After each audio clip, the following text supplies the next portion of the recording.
Wow. What a floppy dance intro. Thank you. Nice. It's very wobbly, wasn't it? Very wobbly.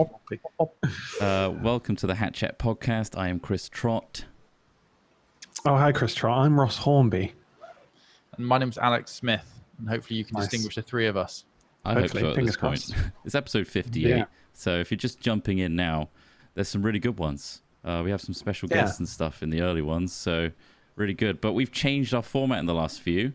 We're now doing them every week, which is exciting. Mm-hmm. So this intro bit is just to remind you that that's happening and to tell you that thanks, Django, Jack Chick, for that fingal. That was cool. Nice. Nice. I believe that's how it's pronounced because, all right, I've got a working theory here. Now, correct me if I'm wrong, okay. Django. Right. Are you the son of the lead singer of the current singer of King Crimson, Jacko? King Crimson. Please let me know, because if that's so, that's cool as heck. And I'm glad you're making music too. Is that it's a progressive rock band from like the late 70s. It went on a huge hiatus and then came back with Jacko as a new lead singer. If that's true, and Jacko's son is a fan of Hat Chat and has made music for us, what a small world. That's cool. That's my conspiracy. What if it's not true, though? What if it's not true? I've just looked this up, and I mean, yeah. So that surname, again, I've watched some King Crimson like interviews and stuff like that because I am in that field of music. I enjoy that sort of thing. That surname is actually a spelling error from when I think technically Django's great-grandfather moved to England and got the surname, typoed it essentially, and it's pronounced Jack Chick. So there you go. Yeah. Well, there we go. I could be completely wrong. Factoids. Could be. You know, let me know. Either way, we're doing this every week now. They're 40 minutes, and they're sweet, and they've got little categories now. So we'll move straight into the first one, shall we? The Hypotheticals. Yeah. That our wonderful patrons have allowed us. They've picked out of 3. They've got 2 here, and we'll just get stuck into it, shall we? So what is our hypothetical of this week? Which one do you want to go for? That's the first one? Yeah. Start with number 1? That's the most voted number for. one here says, how would you change your life today if the average life expectancy was 400 years? That's a bloody long time. I'd slow down a bit. Slow down, yeah? You think you're going too fast? Well, everything's in a rush, right? And you just like, I just want to get all this stuff done. I feel like if you got 400 years, that's like more than 4 times the lifetime I'm likely to get. Probably 8 times, let's be honest. And I'd have so much time to just chill out and just... But it doesn't specify certain things here. Like, obviously, like 400 years. Is that 400 years based on what the average life is now in terms of aging? It's getting older and older. Is the first 100 years your teenage years? Or like, how it's exactly what I was going to say. And then I thought about, is this fun? Is this a fun thing to say? But I thought the exact same thing, Ross. It's because it feels right now, as a 33-year-old, life feels as though those like childhood moments and those like younger moments are quite distant now.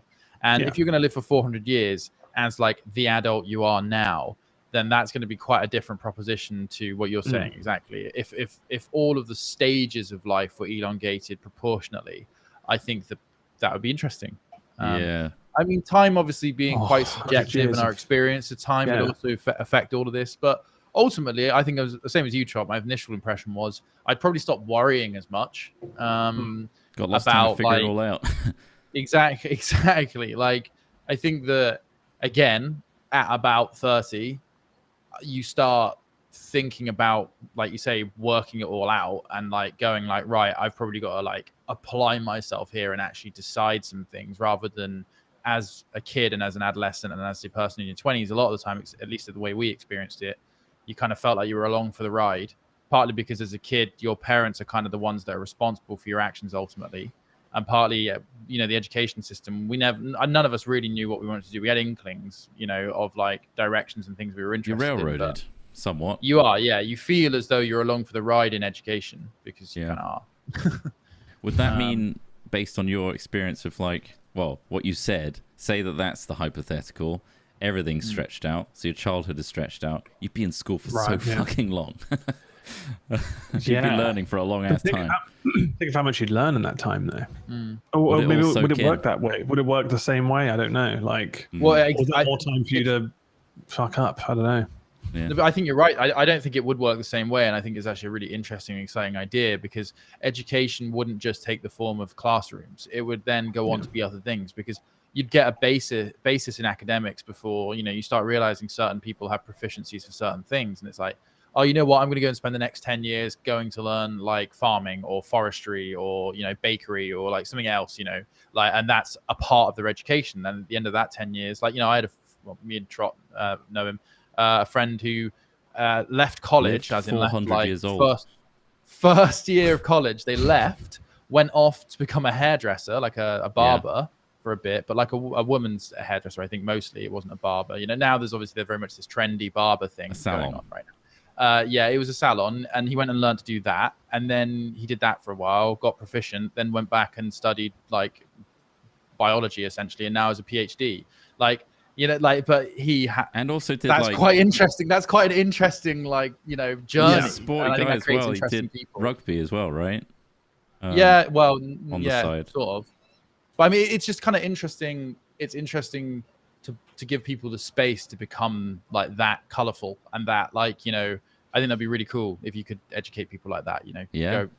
Just give people the opportunity to do things and try things, and that will better everybody. It'll better the human race, because we'll work out what's best for ourselves and each other. So it'd be awesome. I want to live not forever. I think living forever is terrifying, but I think living for a very long time is extremely attractive prospect, because I at what age believe in life. Do you think do you want your body to be at more of a static point though? 10 years for that period of time. Let's say for the 400 years. Let's say we age in the same way we do now, but we stop at a certain point for 200 of the years. I think now's a good point.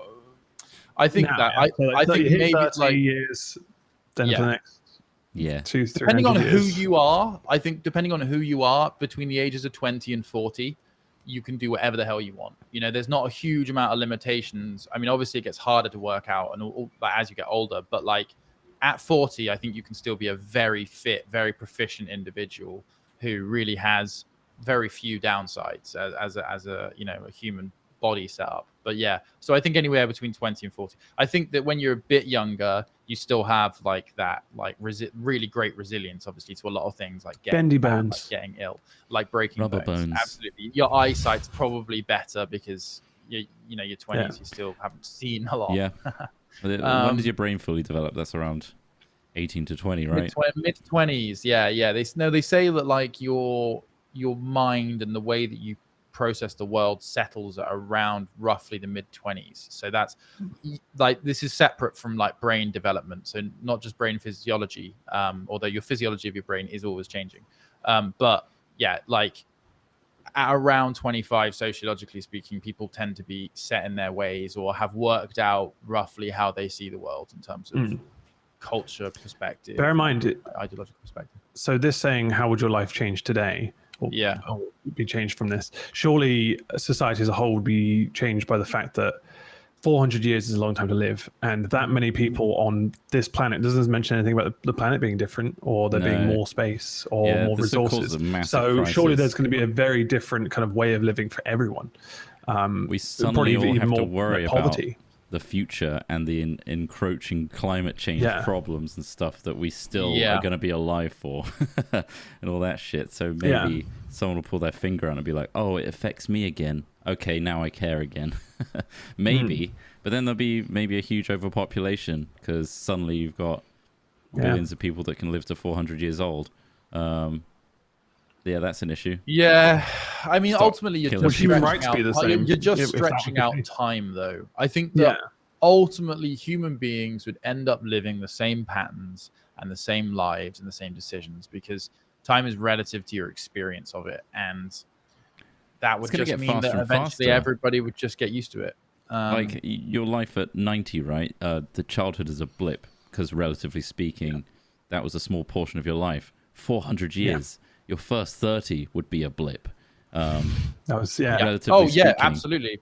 that's why when Ross started with that first point, which I think is really relevant, is like how has it experienced? Because for us, I'm guessing you guys think the same thing, but for me, like I look back on my childhood, my adolescence, and stuff like that, and it's fucking crazy. It's a blip, because it remembered at the time it felt like forever, and like you said, there are plenty of things about it which are boring as hell. You know, boring jobs, boring school, things like that. There's a lot of time that you wanted to disappear. And then as soon as it's in the rear mirror, you're like, whoa, hold on, we just passed that. Hold on, what happened? It's just like, exponential speeding up. And it's hard to quantify, and you can't explain that to someone that's young that hasn't had that experience yet. Yeah, exactly. It's when people like say, was it, you don't really know what you've got at that age and stuff, and you know, take advantage of the time you've got, but you can't really appreciate it until you have actually passed it. That instills an unnecessary fear. It's a cruel dichotomy. I don't think you need to tell people that. It's just make sure they're doing okay. And well, you tell people to make the most of it, because obviously people worry about things that obviously for us now seem insignificant at the time were big deals. And you know, if you said, look, in a couple of years you're going to forget that even happened. Like, don't worry about it. Don't spend too much time on in the grand scheme of things. Yeah.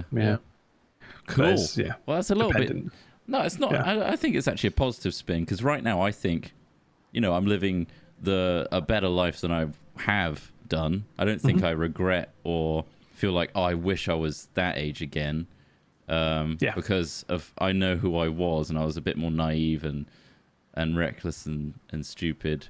Versus now a bit more refined. I've probably got way more mental health baggage, but you know, I can solve that as we go, and research and stuff is getting better. So whereas it wasn't in my childhood. I mean, that's the other thing to consider, is that 400 years is a long time for someone to put time into a project and time into research, and rather than, you know, passing it down to the next person, like say a scientist is working on a huge project that's going to cure cancer or something, see it through, passing that down probably slows the process in some way, right? You've then got to teach new people. Knowledge is lost.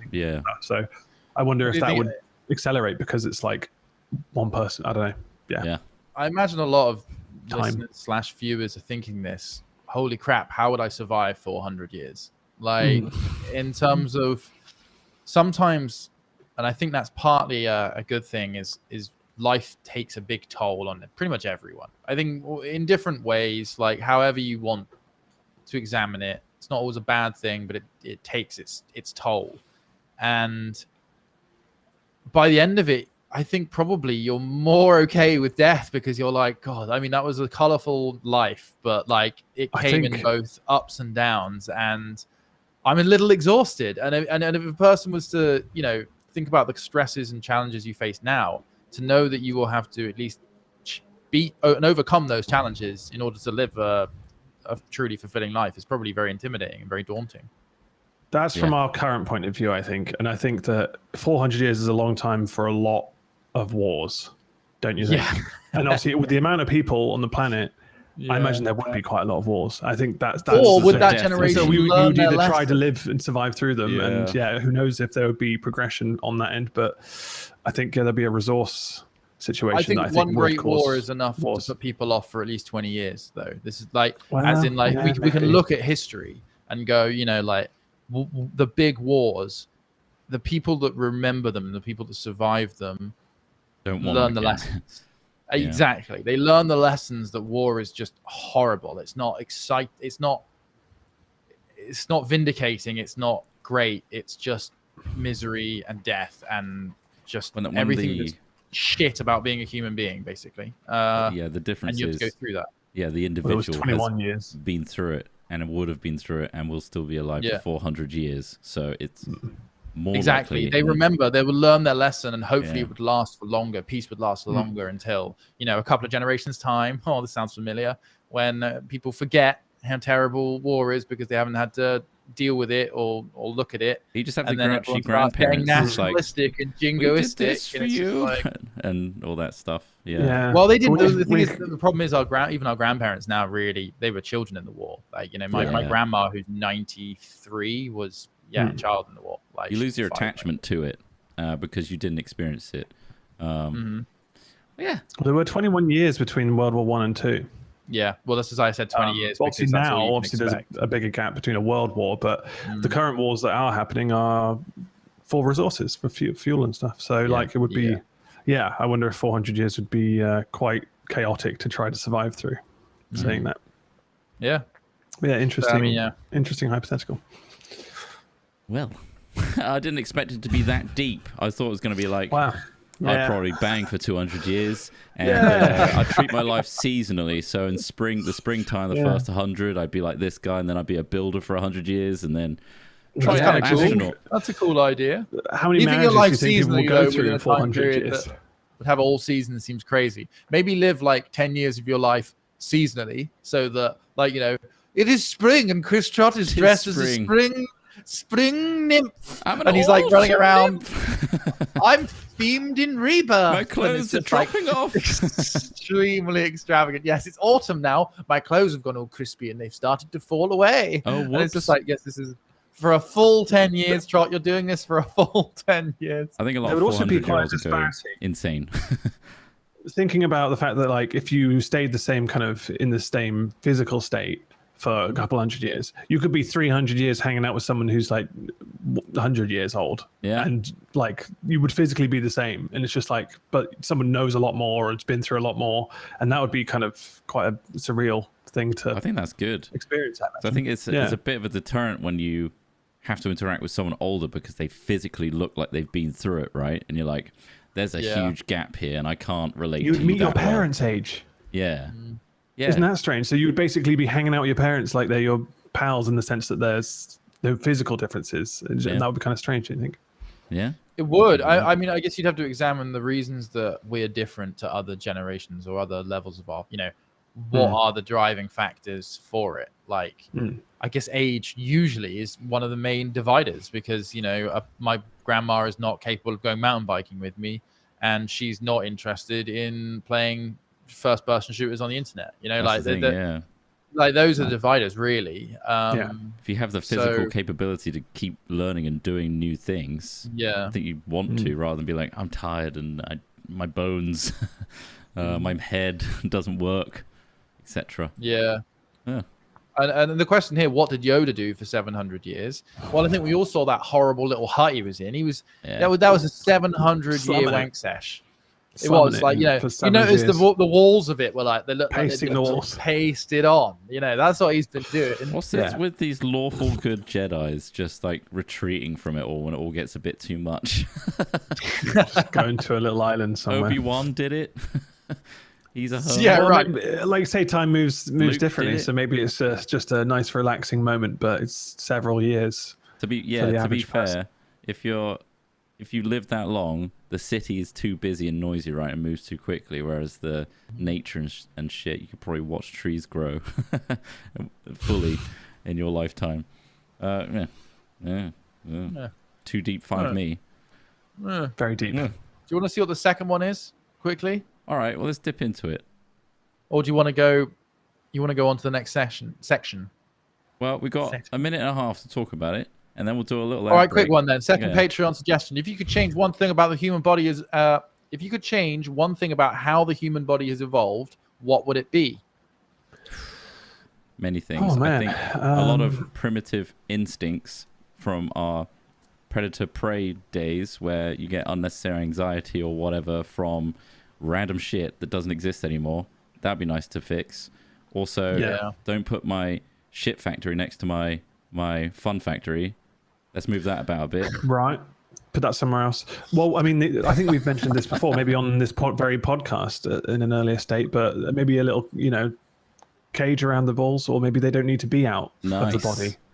Maybe they shouldn't be in a vulnerable position where they could be twisted or manipulated in some way. That just tuck them away somewhere nice, somewhere that they're safe. Of 2 or 3 actually. Well, maybe if it was an efficient system, What about redundant organs? More efficient. Backup heart, that'd be nice. A couple of backups. Why not? Or get rid of the ones that we don't need at all. I mean, a backup. We don't need the appendix. It's kind of hard to It's kind of hard to create a system where you have backups that isn't just part of the system. Do you see what I mean? Yeah. like the thing about a backup is it comes online when the other one goes offline, right? Yeah. Because if you had two hearts that were like connected to the same system, both hearts, unless they could sort of increase and decrease the pressure somehow, they basically both have to work. It's a little bit like working in series or working in parallel. So about they share the load until one dies, and then the other one's capable of growing to take on the ability of the second. I mean, I like it. Yeah, that could work. I mean, what about 18 mini hearts then? And then they slowly can get bigger and smaller depending on failures, you know? Well, the problem is there, Trott. So there's two problems. Is that, first of all, more moving parts tends to mean more likely to fail as a rule in design. The second thing is that, like, so you've got 18 mini hearts, right? Be reasonable. If they're small, the thing that causes a lot of heart attacks is blood clots, right? So if you go smaller, you're making all of the little pipes and holes and valves smaller, and you're increasing the likelihood of blood clots. Probably you need a bigger heart to pump as well. Yeah, true. Yeah, but all right. How about quicker? How about we just fly? Human beings could fly. Would be exciting, wouldn't it? How the human body should evolve, to have wings, I guess. Yeah, where like instead of walking as our primary, I mean, I want to walk. This is the problem, I guess, is a trade-off. You either get to be good on the ground and on the ground and sort of in trees, or great in the air and sort of in trees and shit on the ground. It is a trade-off. I mean, I've heard this somewhere before where somebody said about running and how most people don't really. I mean, a lot of people don't run. They don't go running really. No. So if you had wings, would people really go flying all the time? Or would it be you think they walk around on the floor like pigeons? Use of energy where it's just like, I'm not fucking flying right now. Yeah. All that way. I'm like, I'm knackered. I'm tired. Do you know what I mean? What about like... No, that's a good point. Yeah. Breathing? You just not breathe as much? Or have gills? Go underwater? Gills would be amazing. Gills would be incredible. It would be a great... I mean, that's this... what's that film with Kevin Costner? Waterworld? Waterworld, where he has gills in his that great addition. I think that would be amazing because it opens you up to the ocean. Yeah, that'd be amazing. No cancer. I'd get rid of the storage. I'd get rid of like the reproductive and regenerative challenges. Oh, so just get rid of those systems. Like like the problem with cancer, like you say, and things like that. Make pregnancy easier. I think, so humans are weird, just right? Remove the need for a menstrual cycle. I mean, I'm up for eggs, maybe like reptile-style eggs. Right. Yeah. Because of the way the human body has evolved, our heads are so big that we come out earlier than most mammals, and we reach maturity outside the womb, way more so than most animals. Whereas a lot of animals can just fall out and start walking around. Ours are just like little redundant flesh meat sacks for a while before they're capable of surviving on their own. How long are you meant to put them in the microwave for? 2 minutes. 2.5, 700 on average, watts. Like your average ready meal. Is it boil in the bag? It comes with a bag. Depends where you go. Depends where you get it from. Iceland, maybe. Right, let's take a quick ad break, and I say we continue with that. So see you in a second. Wow, it's been a whole second, especially for our Patreon guys who get the ad-free version. Anyway, I don't know why we got onto pregnancy, but that is an annoying factor, isn't it, of the human body? Not so for us. Well, you want to go through be able to basically be match fit, so to speak, straight out there. You want to be able to walk. Maybe not talk straight away. Obviously, that's something you need to learn. Go on, score a goal for England. You want to walk out the womb, score a goal for England. The pitch. He's fresh out. Go. Subbed him on. Maybe, but that would be interesting. Yeah, rather than the whole having to kind of nurture for a long period of time. But maybe that's a good thing. I don't know. It's a bonding thing, isn't it? Yeah, true. Well, I mean, you could just say that, bonding is also changed in how that's system. I mean, it's complicated. Like, I mean, the first thing that Trott said, but actually made the most sense, I think, being able to understand and edit our brain's biochemistry and electrical systems would be very handy because, no, you didn't say it in so many words, but the ember, I fanned the ember of an idea into a roaring flame, Trott. Yeah, thank you. Nice one, Trott. Come on, That's why that's a sometimes I tiny can't- flame. Yeah, no, basically, you were saying about how like you could change the way your brain works, right? It's like dealing with like mental health. I'm pretty sure I said move the anus away from my dick. So. No, before that you said another before thing. That you meant. Yeah, that was the funny thing you said. The other thing you said was like, yeah, no, I mean that would help. I think that like our brains are asked to deal with a lot. Increasingly, more and more, we're asked to deal with a lot of information, a lot of experiences, that's the previous hypothetical. Yes, yeah. Feelings and interactions. And it wasn't the previous. There was definitely something you said at the start of this chart that made me think this, but I can't remember what you said, and I'm not going to dwell any further on this. But okay. I swear it was in this Patreon, this hypothetical. I just think it's great to be able to customize your brain chemistry because it can make people feel great. It can make people feel miserable. It can ruin lives. It can affect your body. It can affect so many different things. And to be able to properly understand and edit that, because like even now, mental health is treated with medications that kind of seem to work and don't seem to have too bad as downside, but it doesn't really like it's based on ideas and evidence. But cell degradation in general, like reducing cell degradation. So like where you lose brain cells all the time, etc. Like if we passed to a point where which didn't waste away as fast, Yeah. That's essentially trying to aim for immortality then. Yeah. Really. In a way, yeah. If you extrapolate the idea. Just whilst you're in your life cycle, it doesn't progressively get worse and worse. You just have an end point, which is just like you got shot. Yeah, you're a healthy person right until the moment you die. Self-healing as well. Self-healing skin. Wolverine. Does Wolverine have self-healing skin? Yeah, he does. He has Wolverine. self-healing Everything. Yeah. I mean, there's one scene in one of the less good X-Men films where he gets shot in the forehead, goes down, and then slowly pushes out of his forehead. Bam. You're like, he mad right? now. He gonna do something. It's because of his. You can see the little slots in his knuckles when they cut open. And at the beginning, he's like, it hurts. But he's using that rage to power his pain, though. It's a kink. Fight. Yeah. A simpler one. Just the ability for your body to produce the vitamins that for some reason other animals can and we can't. So we're like self-sufficient. We can produce like vitamin A through to Z. That would be nice. The Vit D. We have deficiencies because we have to soak in the sun. Like, why not be able to produce it ourselves? For example, you want to be able to photosynthesize. Trott wants to be able to photosynthesize. I want to be quiet from Metal Gear Solid. Until the sun dies, you're screwed. Yeah. Huh? Until the sun dies, you'd be screwed. I'll see the moon. That's gone. Yeah. Maybe well, I mean, to be fair, that's going to really challenge life on Earth. Yeah.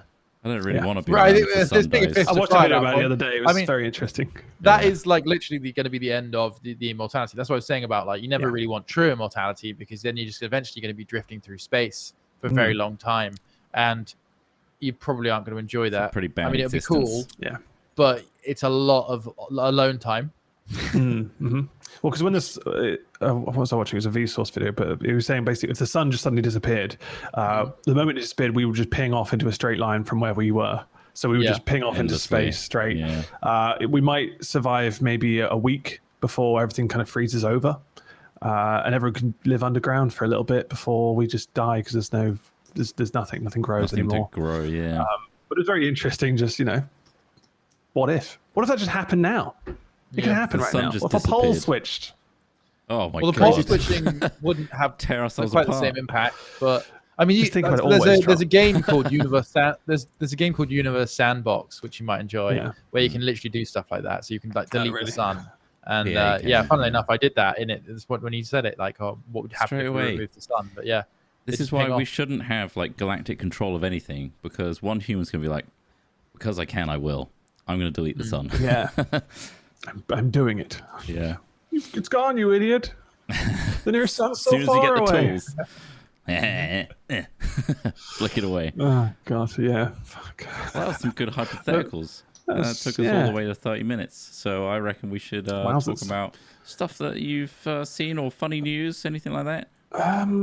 There's some funny news, some interesting news. I put on a footnote here that England lost in the final. Of course. Good pun as well. Obviously, you guys are big football fans, but I mean, that's probably the closest we'll get for a long time, unfortunately. That's why it was so devastating for some people. But do we deserve it? I don't know. The fans don't. I mean, the fans that destroy stuff. The crazy fans, yeah. All the good fans, totally fine. Enjoy the sport, have a great time. I wish I could enjoy that, something like that, as much as you guys do. Because holy shit, you get so much out of it. But then again, it comes at swings and balance. Because when it hurts, it really hurts. I guess. But we hype ourselves up in general. True. Like it's always just like, oh, we're gonna do it. It's coming home, and then it's just like, oh, it didn't come home, and it's just like, oh yeah. No, that was the alternative. The two options, two outcomes there.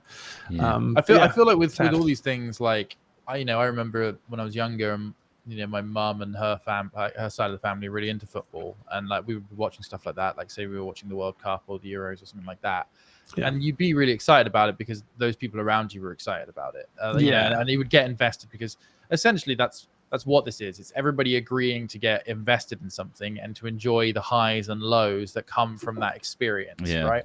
Yeah. It is hard when you're a person that sort of goes like, I kind of get what you're doing, why you're doing it, and why you like to get excited about this. But like at the base level, it's basically you're going, yeah, okay, I'll choose to get on board this hype train with you.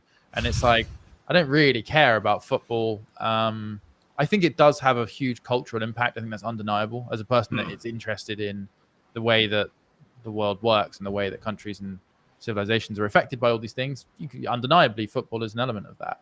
I do think it was 100% used as a sort of distraction, really. And I mean, for good and for bad, it was great to have people happy and excited. I hope that didn't lead them to go and spread COVID in our country, which I mean we're from, another from, peak from, amount of cases. From all evidence suggests I think it's just most young people, myself included. I mean, I'm not doing a huge amount of what I would think is particularly risky stuff, but I think currently in the UK, it's people in their 20s to their 40s who are going out and spreading it. And I think that's what's happening. Whether or not football had a part of that, I don't know. But I do think it was, used as a salve for a lot of the crap that we're currently going through. I hope that it wasn't. I think it was a glimmer of hope that was used. Yeah, exactly. It was just like, oh look, we might win, and then you're allowed to boo them, and then don't boo them, they're doing worse. It's like, okay, choose. I think that also it doesn't. Whilst our government tried to use it as a vehicle to make them look good, I think it's ended up making them look bad, which I think is great because they're a bunch of crooks who don't give a shit about any of the things that those people care about. Bans, aren't they, on racist fans get banned from football? Well, that should be great. I mean, racism is a crime, ago. And it should be enforced. Just a crime, Yeah, great, brilliant. Yeah, it's like he's trying to get. I thought we were all actively trying not to encourage. Oh, this is a new thing. You would think so. Yeah. You want a pat on the back? Whenever I hear this stuff, and like you hear people saying, like, they didn't need to take the knee. I thought that the racism kick it out was good enough. Like I see that posted so many places when people talk about this stuff. They're like, there was already an anti-racism campaign called "Kick It Out" in football. It was doing a great job. It's like, clearly, was it? There's still racism. Like what's wrong with an extra thing as well? It was doing well. Projected to end racism by 2025, I think. And it's just like it was doing so well. I wasn't affected by any racism that whole time. Yeah. You're a white male. We still haven't got it. We still don't. There's still a huge amount of England that hasn't really got it. I don't think. I mean, hell, I feel like I don't understand it either. I would like to link this to the hypothetical and patch out the effects of alcohol on the human body. If we could just simply patch out on a biological level that whole correlation between hooliganism and destroying everything and racism would be reduced by the drunk hordes of football fans. That would be nice. But would alcohol even be appealing to that person who it would die off? If anything, might enjoy that. Be like water. Yeah. I think people would find other vices. I think that I was thinking about this today. I think that like life, you have human beings, you have a life, their experience of life, and then you have stresses and pleasures, right? And essentially, you use pleasures to balance the stresses, right? And like it's about finding that balance of there's enough good things in my life that I'm still happy. The stress is still present because that is part and parcel of life. I think like it happens regardless of what you try to do. And like people use drink as a way to manage that stress, and they just have to find something else because otherwise, where the hell else is it going to go? Is it going to go It doesn't just destroy stress. Like, this is the reality, Trott. Most people brain drink patching, like you said, to manage stress. I'm stressed. Make me happy and calm. Yeah. Thank you. That's the vice. Stress is the problem, not really the alcohol. I would say you're right, though. I mean, as with anything, we get addicted to all things. It's probably not best that we all spend most of our time on our ass all day. You know, it's probably better for our bodies if us three were tree surgeons or some sort of active job. That sounds like the hazard there is quite high. Our wings, exactly. Using our wings. Just fall out a tree, chainsaw my leg off. I didn't attach it to my tool belt properly. I wouldn't want to be a tree surgeon at all. That wouldn't be good for my body at all.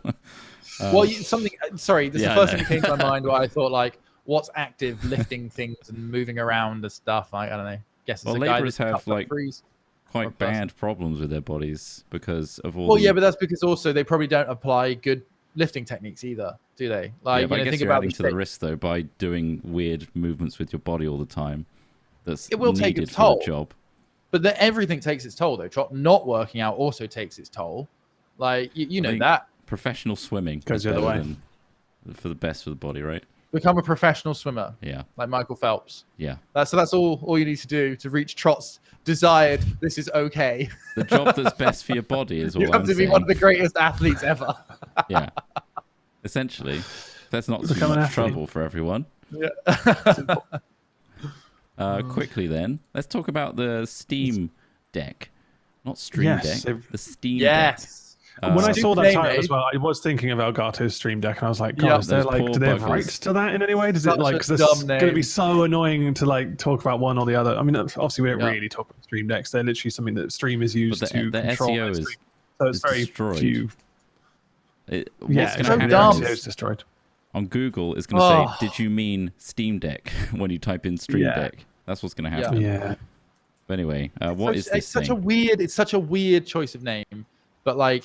Because, like, literally, did they go, like, this polled the best, and that was it? Because everyone went, I've heard Steam Deck before. That sounds like a good name. And then they realized there's actually a product that exists. That's a good point. Yeah, as a console, it doesn't really sound like... I guess it is a deck. It looks amazing, like a skate deck, doesn't it? It looks like a Game Gear. Remember Game Gear? Yes, my brother had it. It looks like a Wii U controller. It's got fixed, if you describe it to somebody listening now, it's got fixed controllers. It looks like a Switch, but it's a bit wider from the looks of it. 6 centimeters the controls are in different places, and it's all one built-in unit. Like I guess there's a new Switch now which has controllers built in, so it's almost like that. Yeah, they've had. Some people were calling it a Gabe Boy, although it's obviously quite hard to say quickly. Like that's Gabe, hard to say, isn't it? Yeah. You'd end up saying Gay Boy a lot, I think. Yeah. Exactly. Yeah. Gabe Master was another one somebody came up with. I'm kind of, I like the idea of it. I think it's gonna do all right. It's got a lot of tech for the price. Apparently, they really had to cut a marginal profit on this thing in order to just spread this thing out. On paper, if it pushes games though, that's the goal, isn't it? Yeah, apparently it's like more people gaming. The equivalent in terms of next gen, if you want to put next gen in quote marks, it's like an Xbox Series S but worse. So they're pushing out to a 720p screen 60. So it doesn't need as much processing power as the Series S. But to have that in a handheld device is leaps ahead of the Switch. However, the Switch's ecosystem is very much Nintendo. You plug it in and it works. But, I don't know how this is going to go. But the price, though, the price of games won't be that Nintendo overpriced standard, which they've set. That's true. So I think that's a positive for anyone looking for a wider choice and actual. I mean, we're not selling it. We're not trying to sell it to anyone. But that's the appeal, I think, in having that. Plus, obviously, if you've already got Steam and you've got games, that's a great thing to be like, I can just play on this now instead. When you're out and about or something. So yeah, that's pretty cool. I really want it to succeed. I really want it to be good. I am interested in it. I think it could be really cool. I like the Switch. I didn't like the position of the analog sticks, and I didn't like the choice of games. So that's why I never really got to the Switch. Better position for our bigger thumbs at the top there. Yeah. I like the idea of being able to sit on the sofa and play games, and also be on like Discord. And it be any game. The other benefit is for anyone who doesn't. If you don't own a PC already, that's the perfect kind of like portal too, because you can connect a keyboard and mouse to it. You can connect it to a screen and treat it like a PC. And you can install Windows, but obviously that would remove the whole integrated UI and stuff. But you can install Windows. Looks like a pretty good Rocket League machine as well. Yeah, doesn't it? You know, like it's basically the kind of thing you can play on it. A lot of thumbstick based stuff. Yeah. And then, but yeah, I mean, yeah, it's interesting. I don't think it's priced too badly. I think if it was more expensive, it would be a harder sell. Yeah. Because I think there's a chance that it won't be good. I mean, it really does depend on how often you use it. I think so. The Vita was kind of locked off because of the type of cartridge the games were. Do you know what I mean? Like, shit. Yeah, true. Yeah, that always affects the market massively. And when you can just download games now, that's easier, isn't it? Yeah, it really does eliminate a lot of those challenges. Yeah. Well, that's interesting. That comes out in December. You can place a reservation now, I think, but it's going to be really limited. One per Steam account, apparently. So I'm sure we'll hear more about it once it's out and stuff. Yeah, I'm going to try and get one. It looks like a £4 reservation. Yeah, according to Steam at the moment. Oh, okay. So it's just I'm going to try and reserve one. See what they're like. Cool. Let's hope it's not like the see what the hubbub's about. Yes. Well, we're at the 41-minute mark. We're happy with that, unless you want to do a quick funny news. It's entirely up to you. I mean, there's a couple here. There's one which I've titled A Cutting Tale. One is An Unlikely Children's Entertainer and Presidential Hiccup. One of which just addresses something we mentioned about hiccups not long ago, and now it's affecting some. Oh, this was Bolsonaro, the leader of Brazil. Is it? He's been he was hospitalized for having hiccups. 10 hours of hiccups, right? Straight hiccups. He's had a week of hiccups. A week long hiccup. God. He looks pretty unhappy there, doesn't he? But then he is burning the rainforest, so maybe he deserves it. And he's not really helped with the COVID thing because even though he had COVID, he blamed it on mold in his house, and he said, "Yeah, it's just mold in the lung." So he's very much trying not to address the COVID. This guy's really doubled down on and now he's been cursed with hiccups. I mean, good, I suppose. Yeah, I think so. Karma came calling. It's a systemic problem in Brazil, though, the whole rainforest thing. So, please stop burning the rainforest. I understand that farmers need to have a life, but maybe government provide them with an alternative. I don't know. Hey, it's all about money. It is. That was funny, though. Kind of. Sure. Yeah. That was funny. Is anything funny at the moment? I'm not sure. I hope so. Lol. Just got to keep laughing. So, is that just your frame of reference to what's normal and anything can be funny? Exactly. Lol, just lol it off. We're doing these weekly now, and we'd like to give a huge thanks to our Patreons for continuing to support us. We hope you're enjoying the ad-free versions that are going up on Patreon. We have a new feature which is the private RSS feed, which allows you to subscribe to it on your podcast software / app of choice, and then you'll automatically get the updates on that. So hopefully that works for you. And for everybody else, there is a YouTube channel where we don't have those injected podcast ads. You just have the regular YouTube stuff going on, and with the visuals, obviously. And I'd like to say a huge thanks to the people that have been emailing hatchat@hat-films.com with their fingals. If you have a good little fingal for us, please send it in. We'd like to use it at the front and the end. We've got the full version of Django's coming up soon, which I'd like to know if you're related to the lead singer of King Crimson. Please let me know. That'd be great. But until then, we'll see you next Friday. Have a bloody good week, everybody. Bye for now. Ta-ra. See you, NF. Bye.